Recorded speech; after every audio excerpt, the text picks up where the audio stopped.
Alavancagem patrimonial. O que é essa estratégia que tanta gente tem apresentado como se fosse a bala de prata do aumento de patrimônio, como se você fosse subir assim de forma exponencial em pouco tempo? Bem, antes de mais nada, meu nome é Lécio Simões, estou aqui para te ajudar a se planejar financeiramente e conquistar aquilo que você mais deseja de uma forma que não seja um milagre impossível, mas sim de uma forma que seja coerente à sua vida e dentro do seu orçamento. Mas vamos lá. A alavancagem patrimonial hoje, ela é vendida como se fosse uma coisa simples, fácil. E de certa maneira, se você não se importa com o custo, se você não se importa com o valor do seu dinheiro, é realmente uma coisa real. Assim como um financiamento imobiliário pode ser uma alavancagem patrimonial que vai tirar você de uma posição e te colocar em outra, sem colocar o seu dinheiro, ou seja, pegando dinheiro emprestado, a alavancagem financeira através de consórcio, como é vendida hoje, e vai fazer isso. Mas existe um porém. Se no financiamento imobiliário você está pegando dinheiro do banco, no consórcio você está pegando dinheiro de outras pessoas iguais a você.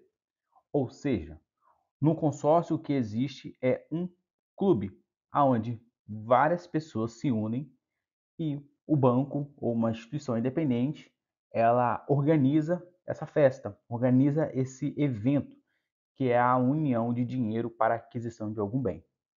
E aí é dito que se você tiver vários consórcios, 3, 4, 5, 6 cartas, você vai conseguir ter um aumento de patrimônio a um custo baixo.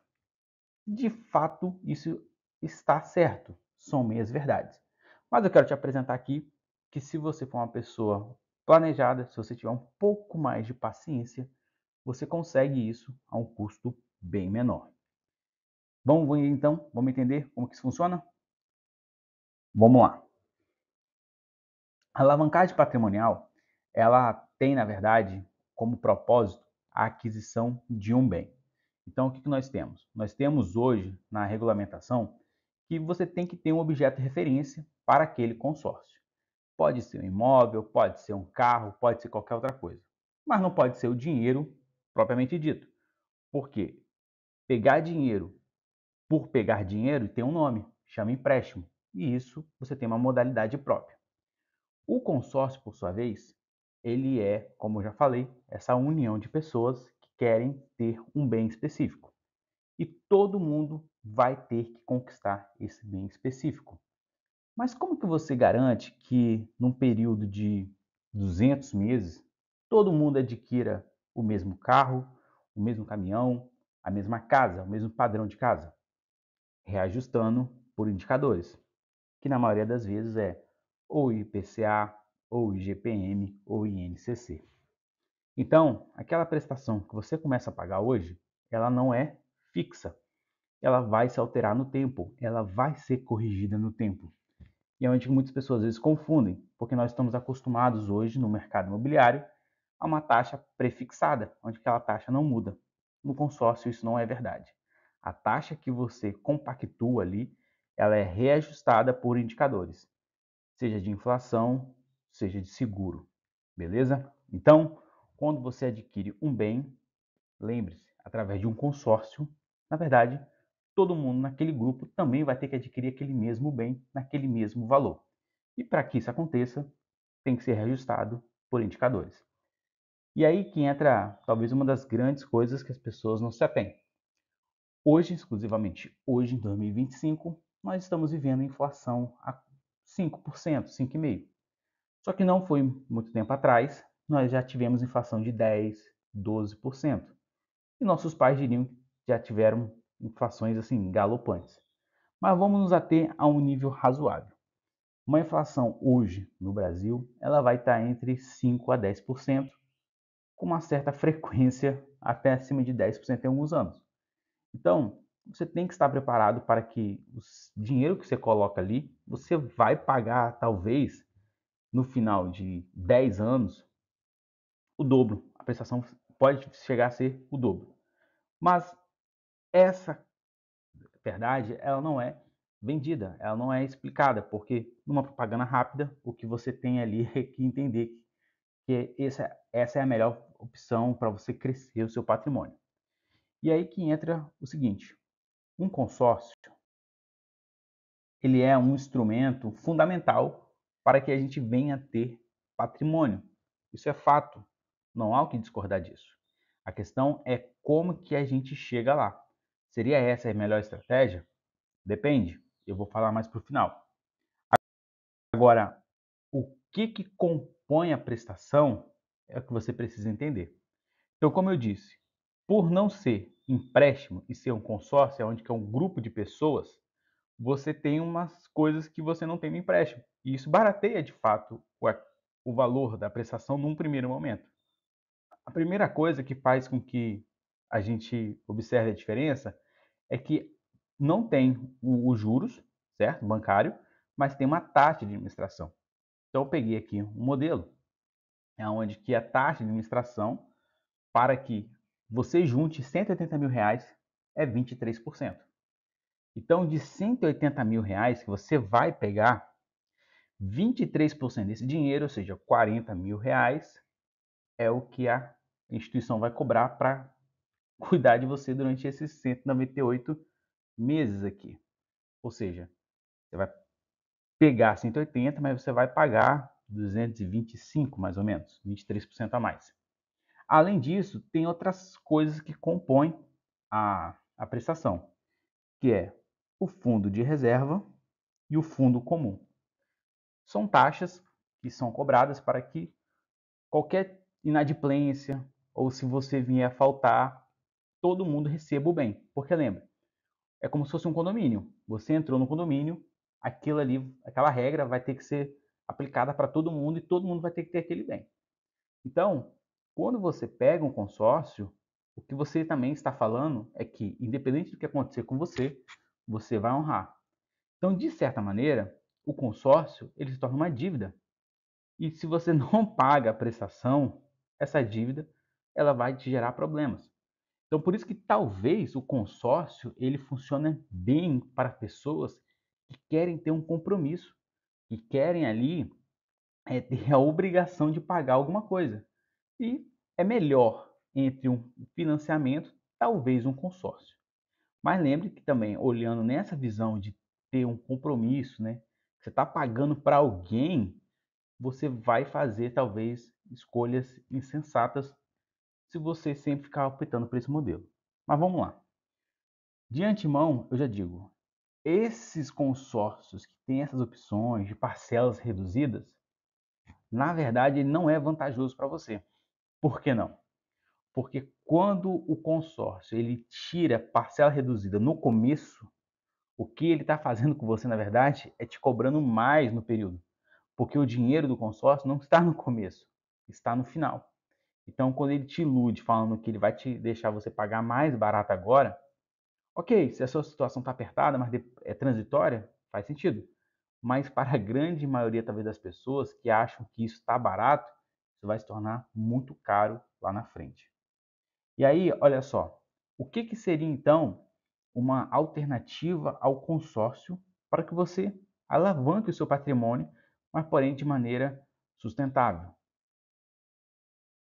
Eu trago aqui uma cotação para a gente poder fazer uma comparação da instituição na qual eu pertenço. E aqui tem um consórcio. O consórcio ele não muda de lugar para lugar. A única coisa que você tem que se atentar é a taxa de administração. Por quê? Em algumas instituições vão ser mais caras, em outras vão ser mais baratas. Então perceba que naquele banco lá, que é um banco grande de massa, cobra-se 20%, né? Mais de 20%. Aqui já cobra 17%. Então, quanto mais baixa for a taxa de administração, melhor para você. E aí, aqui nesse caso aqui, ele já dá indício de uma coisa. Todo grande guru, eles dizem o seguinte, ó, se você tiver um consórcio, você tem duas maneiras de pegar aquela carta, certo? Sorteio, probabilidade estatística, modelos aleatórios, você pode ser sorteado, mas você está no grupo com milhares, talvez centenas de milhares de pessoas ali dentro. Ou, se você não for pelo lado do consórcio, você vai pelo lance. Só que o lance é o seguinte, a ideia é se você desse 10% da carta, ou seja, uma carta dessa de crédito de 150 mil mais ou menos, né? Se eu desse 15 mil reais e pegasse 135 mil, legal. Eu ia pagar uma taxa baixa e assim eu ia estar trabalhando com o dinheiro dos outros para alavancar meu patrimônio. Só que hoje não é essa a realidade. Talvez fosse há 15, 20 anos atrás, não sei, não estava lá. Mas hoje, em 2025, o que nós temos é que uma média de lance para que você consiga conquistar a carta é na ordem de 75%. Então, isso aqui eu andei olhando, 150 mil é uma carta que eu peguei e trouxe para cá. Mas todas as demais cartas giram em torno de 70 a 76, 77%. Não fica abaixo disso. E aí, olha só, para que eu quero pegar uma carta de 150 mil, pagar ao banco para que ele junte esse dinheiro para mim, para que se eu quiser beneficiar do crédito barato, eu tenho que pagar 75% da carta. Não faz sentido. Teoricamente, quando eu faço essa operação para alavancar meu patrimônio, o que eu estou fazendo mesmo é falando que eu quero pegar 25% de empréstimo. Mas 25% de empréstimo a um juros baixo, será que não vale a pena? Porque digamos que você tem 1 milhão. Se você der 750 mil reais, você pega 250 mil a uma taxa baixa. Não seria essa a lógica? Ok, poderia ser essa a lógica, é válido. Mas vamos dar uma olhada aqui no que está disponível hoje no mercado financeiro. Hoje, no mercado financeiro, se você pegar 75% do seu dinheiro e colocar ele aplicado no Tesouro Direto, coisa simples, você vai ter esse dinheiro em aproximadamente 30 meses. 30 meses é o tempo necessário da sua paciência hoje para que você tenha esse patrimônio e detalhe, sem ter que ficar com compromisso para o resto da sua vida. E eu trouxe aqui outros detalhes. Por exemplo, quanto tempo você precisa ter para adquirir aqueles 150 mil? Na última carta, eram 174 meses. Porém, se você fizer uma aplicação financeira, você em 114 meses, colocando R$ 732, você consegue esse dinheiro. Ou seja, menos dinheiro e menos tempo para ter a mesma coisa. Só que são 114 meses e nós estamos falando de 10 anos para você ter a carta toda. Também uma outra coisa, se você durante 114 meses colocar o valor cheio, ou seja, os 1025, você vai ter em 10 anos 208 mil para você. Então, a gente observa que a alavancagem financeira que é vendida, ela não é exatamente dessa forma. Há um custo por detrás que as pessoas ignoram. Mas o maior custo que você ignora é ter mais dinheiro no tempo. Porque você entra no consórcio hoje, igual eles vendem, que você deve pegar 4 cartas, né, para aumentar a sua probabilidade. Beleza, de fato você aumenta a sua chance, aumenta os seus aportes. Porém, se você for colocando cada vez mais consórcio, o que você está fazendo, na verdade, você está adquirindo dívidas. Uma dívida mais ou menos barata. E se você for buscar ali o histórico de inflação, aquela prestação das dívidas baratas, ela vai crescer no tempo. Sendo que se você talvez tivesse feito isso aqui, ó, feito essa uma aplicação simples, em 10 anos você teria muito mais dinheiro. Mas é claro que nós estamos falando hoje no Brasil de hábito, né? E hábito é difícil conquistar. Então, por isso que é tão importante você ter ao seu lado um planejador financeiro, alguém para te ajudar, para te auxiliar e para te guiar. E é por isso que eu estou compartilhando esse material com você, para que você consiga ver que é sim possível conquistar, sem necessariamente entrar em produto financeiro e deixar seu dinheiro na mão de outros, que fique na sua própria mão e que você que tome o controle. Então essa foi a minha mensagem para você, espero que tenha ajudado, espero que daqui para frente você consiga crescer o seu patrimônio mas de maneira sustentável. Até a próxima.